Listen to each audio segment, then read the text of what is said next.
birthday is coming up real soon, and this time, my age number is not going to end with teen. I don't know why, but it just feels really weird to me this year. Like, it feels like instead of just being another day, I'm going to be actually getting older. For my birthday this year, I'm going to be in Hawaii, which is here. I've spent most summers at least a week or two here for basically as long as I can remember. I have a lot of very fond but very foggy memories. It's very nice because everything here, like, nothing changes very fast. Everything has a place and it stays in that place. I mean, things do change over time, but it's all so slow, you can usually, like, see what's going to happen a long time before it does happen. This is Fort Beach. Me, my grandpa, and my other family members, probably, made this about 10 years ago when I was about 9. When we built Fort Beach, it was right on the edge of the sand dunes. And now, as you can see, it is several meters away. The coastline of the island is constantly changing as the currents constantly shift and move it around. So, where was at one point the edge of the dunes is now quite far from the dunes. This is several meters away, right? And this got me thinking, because this all happened in the last 10 years. And 10 years ago, I was a very different person. A lot has changed in the last 10 years. I mean, like, everything really that I can think of about me has changed in the last 10 years. From my favorite color, to how I process my emotions, to how I view the world, to, like, my thought processes. They've all changed. But, like, some things really haven't. Like, even though, like, the fundamental, like, it feels like my baseline has completely shifted. Darth Vader is still cool as fuck, man. And that's kind of why I wanted to make this video. For it to be a snapshot of who I am when I'm turning 20, for future Hayden to look back on when he turns 30, 40, or 50, if I even make it that long. Enter Kyle. Kyle's my boss at work, and talking to him in many ways is like talking to an older me. I do judo, he does jujitsu. My favorite game is Fallout New Vegas, his favorite game is Fallout New Vegas. I'm even getting the same exact degree in college that he has. I thought interviewing someone like this would be very relevant and just kind of cool to see. So, Hit me. What do you want to start? Okay, so for me, I feel really strange turning 20 and, like, leaving my, like, teenage years. Yep. Does it feel as strange as I feel becoming 30? Yeah, that's what I was going to ask. Like, does it feel strange for you, too, becoming 30? Like, it feels like it hasn't been a lot of time, but, like, it also has. It's really weird, because I feel like there's all this pressure to have my life together at 30. Uh-huh. And I don't. I figured, I figured by, 26, I would have been married, had a career, been a doctor or something, and had a family, and I don't have any of those. Okay. I sell vegetables for a living. Do you think 20-year-old you would be proud of who you are now? No, I think so. You think so? Yeah. I don't think I really liked myself when I was 20. But I really like myself now. Yeah, I didn't really have a strong sense of identity back then. I didn't know who I was, and I really struggled with social skills. How'd you figure out how to get social skills and find your identity? By talking to people. Like, I think the thing that really made a big difference was getting a job where I had to answer the phone for a living. And that really... It was all reps. It was just repetitions. Like, I don't think I got enough... Yeah, it was all repetitions. Like, so many of the social interactions I struggled with, because I think you're a lot farther along than I was. Oh, thanks. Right? You got the lady, you seem to know who you are. Mm-hmm. I think the thing I was looking for, like, I was trying to develop some sort of, like, grand theory of social interactions. Some grand theories, some sort of E equals MC squared, where if I just figured out the answer, then I'd be able to talk and to connect with people properly. Then I would know who I was, but that's not how it works. Do you feel like you're able to connect with people even though you don't have that theory? Oh, way better. Better? Yeah. Because it's all reps. Yeah. It's just practice. You're like a gym bro of confidence. Yeah, well, at least, like, socially, and it's kind of weird, because that felt like that was my weakness when I was younger, was with social interactions, and now it's become my strength because I've paid so much attention to it. Right. I had to figure it out because I was desperate to connect with people. You know, a lot of people are desperate to connect with people. So many. So many, yeah. So many. And like, not to talk about, the generations and, like, whatnot, but, like, because, like, so many kids have been raised on iPads, and it's like, sometimes I'm at a restaurant and I see parents hand their kid an iPad, and it's like, you might as well just hand the kid a cigarette. Mm-hmm. Yeah, and, like, when I was growing up, like, most of my friends didn't really do stuff outside. They would just play video games. So you go to their house, and they're just inside playing video games, and it's like, sure, that's fine every once in a while, but like that's literally all they would do. So I kind of didn't hang out and have a lot of like those like outdoorsy experiences. I hear my parents like talking about like exploring the woods and whatnot, because a lot of them were just inside the whole time. Yeah, I was, despite the fact that my childhood felt really lonely, like I'm really grateful for a lot of the things that I had, like growing up in acreage and because I grew up on an acreage and. Like, I had the internet, but it wasn't the same internet that you guys have. Like, I'm sure if I grew up today, my head would have been filled with rot and sort of Snapchat and TikTok, and I wouldn't have learned anything. Yeah. Like, I mean, at least back in the day, you could actually learn real things on the internet. But yeah, we were talking about childhoods, and it was like, I got to play outside. Like, I had a tremendous amount of freedom. I didn't have a lot of people to play with, and, I had a trampoline. Sometimes there's this big, like, construction site out back where we used to live, and they had this giant pile of dirt. So, like, we go out there, like, climb to the top of the pile of dirt, and then we jump off. That's awesome. It was great. It was so much fun, right? Or sometimes we go out into the field and we take some shovels from the shed and we just dig a hole.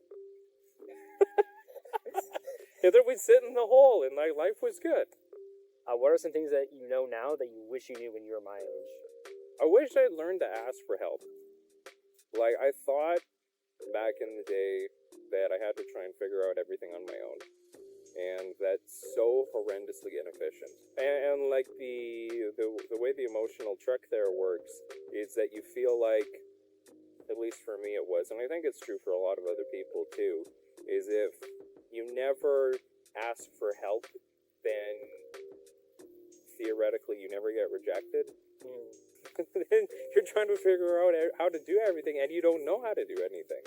Yeah. It's way faster, like 10 times faster to ask for help and get somebody to help you figure shit out. Like I really fell under the objectivist philosophy where by pursuing selfishness and becoming the ultimate person, then you can conquer everything. Yeah. And I really tried that. I really gave it a good shot. But one person can never be as strong as 2 or 3 or 4 people, especially when you're leaning on people that have expertise. Yeah, about identity, the thing that I figured out is that, because, I tried on a lot of, like, political hats. Like, I've been, because, again, like, I thought that if I found the right philosophy, the right identity, the right thing that I could be, like if it was just, like, became a libertarian or an anarchist, then I could find other people that also identified with that label, but that's not right. Right? It's kind of like the opposite way. The more you connect with people, the more you find out who you are. Yeah. And then who you are is always in relation to other people. Like the chimpanzees, like they live in their troops, and who they are and where they are in the hierarchy is always reinforced by their social bonds. And it's not different for us. So I wish I'd figured that out earlier. But you don't know until you try a bunch of things. Yeah. Last proper question. Mm-hmm. How do you want to be remembered? I guess as a good man. But it's funny because my father's not dead, but I've thought about what I would say is eulogy. Like, I was just in the shower and I was thinking about that, and like overwhelmingly, the sense that I got of who he is that he's a good man, right? And if other people can think of you and regard you as a good man, what else do you need? Mm-hmm. What makes a good man? Honor, I guess. I don't know, it's one of those things that you just kind of, it's hard to put into words because you know it when you see it. Is there any other advice you would have for me? Try things. Yeah. I think you're already good at that. Okay. I think you're already trying a lot of things. Like, don't be afraid to let things go when they don't work out. Like, because I know for me, like, particularly when it came to like personal relationships, like I almost had like a scarcity mindset where I felt like I couldn't afford to lose relationships. Right. But then I think it just like reached a critical mass.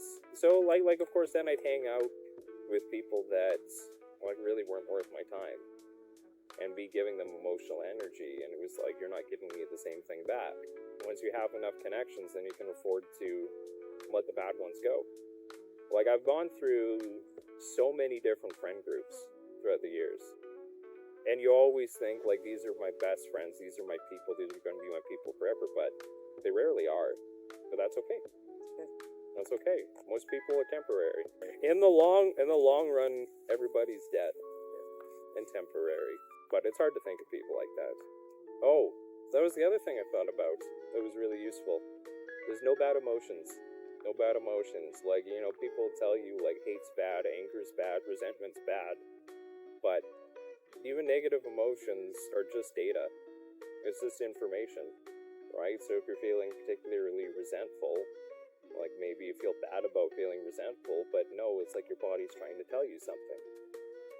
When you feel something bad, your body's trying to tell you something, so you have to learn how to listen to that.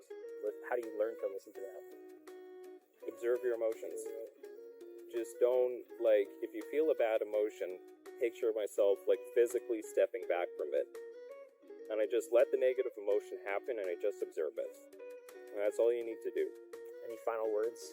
Oh, I had a theory. I haven't had a chance to talk to anybody else about this yet.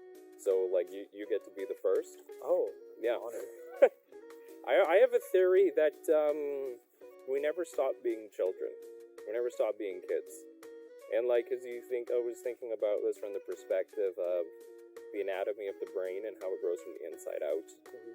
So, like, the emotional parts of the brain that, like, an alligator has, it's the same architecture that's in your own mind, right? Mm-hmm. So when you start out off as a kid, your brain, like, grows from the inside out, but there's no, like, day that you stop being a kid.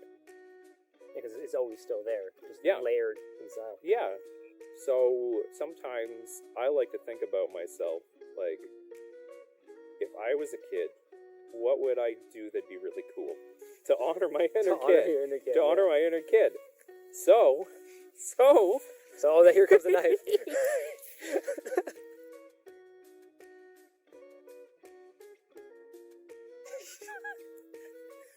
I saw this on the internet 15 years ago. Dang. I waited 15 years to buy this throwing knife. And then I decided the kid in me thought this was cool, so I'm gonna do it. So you should do more things like that too. Yes. The world is full of serious men. You don't have to be one too.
be completely honest, I feel a little bit scared of becoming an adult and growing up. I mean, like, I already do a lot of adulty things, like driving, working, and investing, but I still don't quite feel like an adult. My grandparents were married and had kids at my age, and I can't even afford a one-room apartment. I try not to get nihilistic about it, but my generation really doesn't have a very promising future. I feel like we are one of the first generations to face, like, several existential threats at once. We got climate change, rise in authoritarianism, social disintegration, and a potentially collapsing economy.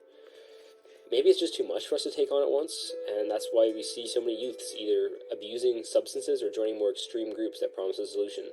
Don't get me wrong, I'm not going to give up, but it's going to be a challenge to make my way in the world in the coming decades.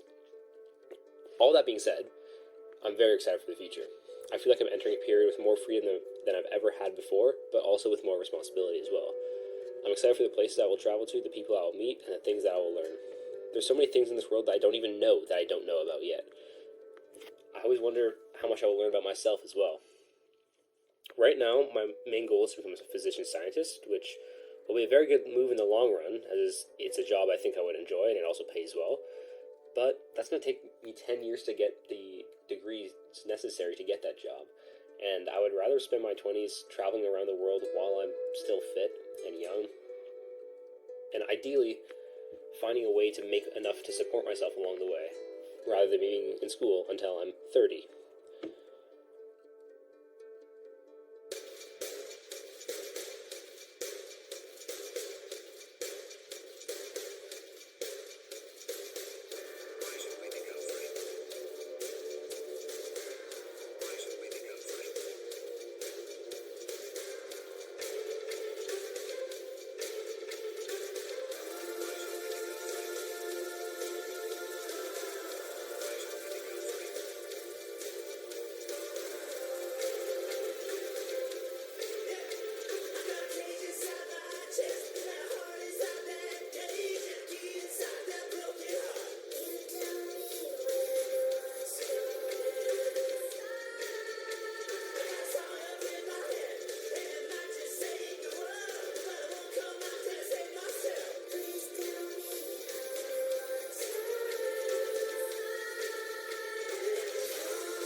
I realized if I want to make a snapshot of my life for future me to reflect on, I should include some of the people and things that play a big part in my life right now. Once I return from this Hawaii trip, I'm going to be entering my second year of college a week later. Right now I'm dating Sabrina and learning Russian for her. Things I've been interested in lately have been working out, reading, playing video games, doing judo, meditating, listening to music, writing, and occasionally watching anime. The book I'm reading right now is War and Peace. Almost done it. Really, really good book. And I'm trying to get into rock climbing, maybe boxing and making music as well, but I haven't really even dipped my toe in there yet. But those are three things I would like to add to my list of hobbies. I'm truly grateful for all my friends, including Gabriel, Ian, Kang, Brad, Maya, Kyle, Will, Zach, Brendan, Sander, probably a bunch more people that I can't think of off the top of my head. I'm freestyling here, but yeah, I'm really grateful that for everyone who's in my life, and I'm glad I can learn stuff from you and improve on myself. I think all of them bring out different aspects of me that I don't even know I have, and they possess different worldviews, and we can have really interesting conversations because of that. I think all the people I feel close to make me think in ways I hadn't before, and maybe that's why I like them so much.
So I'm 20 now, and literally nothing has changed. From yesterday, at least. To celebrate this less than momentous occasion, I made a little list of 20 things I think I know at 20. Number 1, I know absolutely nothing. Because of this, every single person that exists can teach you something, and you should show everyone respect because they can teach you something. Number 2, just do it. Thought without action amounts to nothing. You just gotta just go for it, you know? Third, commit ego death. Embrace formlessness and do not define yourself. If you define yourself, you box yourself in and you can't ever grow. And ego is a whole other video. People have kind of forgotten what the original word of ego meant. It just means like your self-identity. Destroy who you think you are to become who you want to be. Number 4, stop making excuses. If you do, you stop needing them. Number 5, you become like your surroundings. So embrace good people and good experiences. 6, you get what you settle for. Everything can always be done better, and there's always room for improvement. But that doesn't mean settling is necessarily bad. If you settle for like what you really like, if you find like a job you really like, you're settling for it, yeah. But that doesn't mean you have to move on. But you get it. You get whatever you settle for. 7, love every living being. You're all related somehow, descended from an ancestor billions of years ago. Every life form contributes something to this earth. Number 8, you will make more mistakes than successes, so keep trying. You learn from your mistakes. Number 9, the quality of your thoughts becomes the quality of your mind, which becomes the quality of yourself. The only thing you can ever control is your mind. You can't control your surroundings. You can't control how other people react to you. You can't control anything except for your own mind. You can't control your own body. If you lose an arm in a car accident, you can't control that. The only thing you can ever control is your own mind until you become 8 and get dementia. L. Number 10. Ideally, you should be able to hold several conflicting ideas in your head at the exact same time. Otherwise, you will not be able to think objectively. So you should, like, if you're in like a debate, for example, you should try to understand what the other person is saying so you can see if, because maybe you're wrong. It's very possible. You need to be able to hold several ideas that are directly contradictory in your head at the same time. Otherwise, you'll never find the path to the truth. Number 11, turn off the damn phone. Pretty simple. Get out there, go enjoy life. Number 12, happiness is a choice. One of my favorite quotes from War and Peace is, one must believe in the possibility of happiness in order to be happy. A lot of people, they don't really believe happiness exists, or like, for example, they'll think, oh, when I buy a nice car, I'll be happy. When I get this, I'll be happy. When I get that, when I get this dream job, then I'll be happy. But you're not believing in like happiness existing. You're believing that something else will give you happiness. You have to believe that happiness exists in you yourself. It's really a choice. Like the second you decide that you want to be happy, you will be able to be happy. Number 13, live in the present without sacrificing your future. The past is gone. The future doesn't exist. The present is all you have. But at the same time, enjoying the present like in a way that destroys your future is ridiculous, because the future will eventually become the present. Like, you just sit there and, I don't know, grind League of Legends all day, you know, like, you're not going to be getting anywhere. Your future is going to be sacrificed for your present enjoyment. Number 14, speak less, listen more. That kind of ties back into learning more, but the less you talk and the more you listen, the more knowledge you should be able to get. You want to be a sponge, right? Like, you don't know everything. A lot of people know a lot more than you do. You're never going to be the best at any one thing, like the best in the world. I mean, you can be pretty good, but you're never going to be the best in the entire world at any one thing. So you want to like really sponge in the information and try to get better. And you can't do that if you're talking over the person who's trying to explain to you how to do something. Number 15, be humble. It kind of ties back into the last one, but be assertive when needed. Don't sacrifice yourself in order to be humble. Like, sometimes people are going to try to push you around. You should be able to be assertive and get your point across while still being humble. Like, being humble is really important, but don't be like meek, you know? 16, really important. Your body is your only home that you will ever live in forever. Take good ass care of it. Take good care of it. Like, work out, have a good diet, go on runs, walks, whatever. You need to take care of it. It is essential. It is really the only thing that, other than your mind, it is the only thing that is really yours forever. Like a house, it's like you're gonna move at some point, or it could get burnt down, or whatever. You're sure your body could get damaged, but it's still, you still call it your home, even if you like lose a limb or something. It's still your body. You never lose it fully until you die. Number 17, you can't make people happy, but you can give them tools to make it themselves. I spent a lot of time, especially in high school, around very sad, I should say, individuals who are not happy with themselves, not happy with the world around them, not happy with the people around them. And I literally couldn't make them happy. I spent a lot of time trying to make them happy, but it's not going to happen. Like, happiness is a choice. They have to make the choice themselves. You can give them tools to make them happy. You can explain to them what made you happy and like how like your thought process is, but you can't ever make anyone happy. You can't make anyone happy. They have to make happiness for themselves. But you can provide them with the tools to make that happiness. Number 18. It is a lot easier to be right if you accept the possibility of being wrong. That ties back into the learning, the debate thing. You gotta have an open mind. If you always think you're right, you're never gonna really grow or progress. Like, science wouldn't ever work if everyone just assumed the Earth was flat forever. You know, like things get proven wrong all the time. Theories go out of date. Same with yourself. Like, a lot of your past thoughts, a lot of my past thoughts at least, I don't agree with at all anymore, because I realized that other people who know better disagree, and I listened to why they were disagreeing, and it made sense. So yeah, a lot more likely to be right if you accept the possibility that you're wrong. Number 19, also really important. The world is harsh, but it's not out to get you. There's certain rules the universe obeys that it always obeys. It doesn't do it to help or harm you. No one is really actually out to get you. You have no enemies other than the ones you make yourselves, right? And you can always just stop having enemies. Yeah, the world's hard, so it's not out to get you. Number 20, last one. Stay furious. Well, that's it. If you managed to get this far, then thanks for watching my melodramatic ramblings about getting older. I know 20 isn't even that old, but I think by paying attention to my age and how long I have left, I'll be more likely to use my limited time on this earth with more intention. This video is not really meant to be sad at all. I swear I'm not depressed. With that being said, I wanted to close this video with a poem I wrote, which ended up being a bit less than joyous. Still good, but ends on a bit of a downer. See ya. Every day I grow a bit more old, traveling down this long twisty road, reflecting on all the ones I know. Yesterday seems so long ago. Undoubtedly, through me time shall flow. There's a place I will one day go, but not quite yet, my soul's not full. Before my birth, I called it home. Death awaits, the great unknown. Until then, I will live my life, even though I'll sometimes cry. It'll be one that's happy, devoid of strife. Currently, I'm in my prime. I will make memories despite. With every passing fraction of time, the candle loses a bit of light, and I come closer to this death of mine. While I still draw breath, still living my story, I must remember death, memento mori.